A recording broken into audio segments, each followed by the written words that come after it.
دیکھیے بھائی، ایسا کبھی نہیں ہوگا کہ جتنے لوگ آپ کے آس پاس بستے ہیں، آپ کی بات سنتے ہیں، سب آپ کی بات مان لیں۔ ایسا کبھی نہیں ہو سکتا۔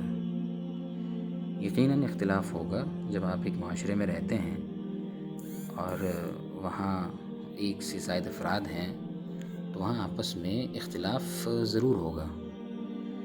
اگر اللہ تعالیٰ چاہتے کہ انسان سارے ایک ہی طرح سوچیں اور ان سب انسانوں کی ایک ہی رائے ہو، سب انسان ایک ہی نظریہ اور ایک ہی فکر رکھنے والے ہوں، تو اللہ تعالیٰ ایسا کر سکتے تھے، لیکن اللہ تعالیٰ نے ایسا نہیں چاہا ہے اور اللہ تعالیٰ نے انسان کو ایسا نہیں بنایا ہے۔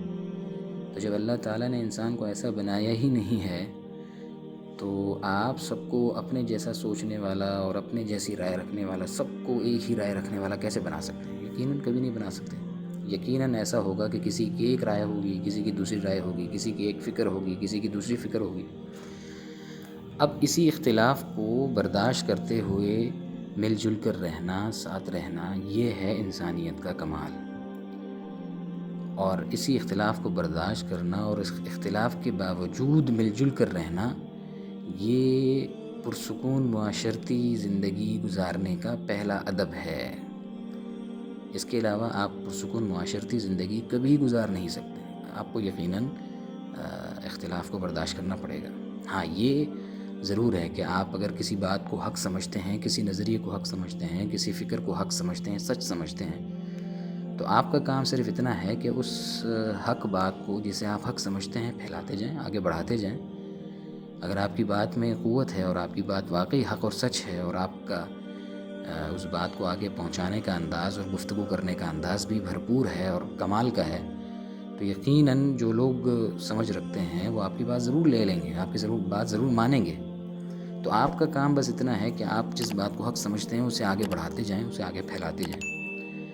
لیکن اگر آپ اس کے بجائے یہ کریں کہ آپ سے جو بھی رائے کا اختلاف رکھتا ہے یا فکر کا اختلاف رکھتا ہے، آپ اس کے ساتھ الجھنا شروع کر دیں، آپ اس کے ساتھ جھگڑتے رہیں، آپ اس کے ساتھ مناظرے شروع کر دیں، تو آپ کا سارا کے سارا کام صفر ہو جائے گا۔ اس کو میں ایک مثال سے آپ کو سمجھاتا ہوں۔ یہ مثال میں نے کافی عرصہ پہلے ایک جگہ سنی تھی اور بڑی مجھے اس مثال نے اپیل کیا ہے۔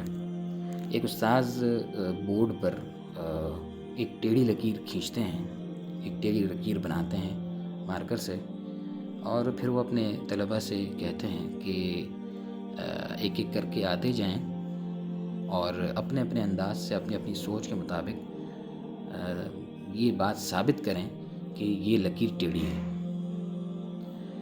اب طلباء میں سے ہر کوئی آتا تھا اور اپنے انداز سے، اپنی جو اس کی سمجھ ہوتی تھی اس کے مطابق اس لکیر کو ٹیڑھا ثابت کرنے کی کوشش کرتا تھا، اپنے دلائل دیتا تھا، اور کوئی اس ٹیڑھی لکیر کو مٹا دیتا تھا اور پھر سیدھی لکیر کھینچ کر بتاتا تھا کہ پچھلی والی ٹیڑھی تھی اور یہ سیدھی ہے، اور اس طرح دلائل دیتے ہوئے اپنی بات سمجھاتے ہوئے چلا جاتا تھا۔ جب سارے طلباء اپنا کام پورا کر چکے تو استاذ نے مارکر اٹھایا اور اس ٹیڑھی لکیر کو اپنی جگہ رہنے دیا۔ کیا اس نے یہ کہ اس ٹیڑھی لکیر کے بالکل برابر میں ایک سیدھی لکیر کھینچ دی اور نیچے لکھ دیا کہ میری سمجھ کے مطابق یہ جو لائن ہے، یہ جو لکیر ہے جو میں نے اب کھینچی ہے، یہ سیدھی ہے۔ بس اب جو سمجھدار ہوگا وہ سیدھی کو سیدھی مان کر گزر جائے گا۔